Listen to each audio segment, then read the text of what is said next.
Hello, happy friendship day అందరికి. నాకు చాలా మంది క్లోజ్ ఫ్రెండ్స్ ఉన్నారు, కానీ వాళ్ళు ఎవ్వరు నాకు క్లోజ్ గా లేరు, అంటే దగ్గరలో లేరు. చాలా మంది దగ్గరలో ఉన్న వాళ్ళు ఎవ్వరూ నాకు ఫ్రెండ్స్ కాలేకపోయారు. ఈ విషయం గురించి నేనేం బాధపడట్లేదు. చలో, మీకు విషయం చెప్పాలా? మనము ఒక ఏజ్ వచ్చాక మన పేరెంట్స్ కూడా అన్ని విషయాలు షేర్ చేయలేం కదా. వాళ్ళ హెల్త్ రీత్యా, లేదంటే డిస్టెన్స్ వల్ల, బిజీ లైఫ్ వల్ల.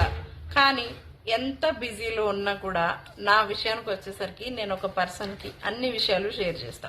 అది ఒక గంట లేట్ కావచ్చు, కానీ ఖచ్చితంగా చెప్తా. బాధే గాని, సంతోషమే గాని, ఏదైనా కూడా. సో తను కూడా నాకు అలాగే షేర్ చేస్తారు. తను నా హస్బెండ్ అన్నమాట. నమ్మరు.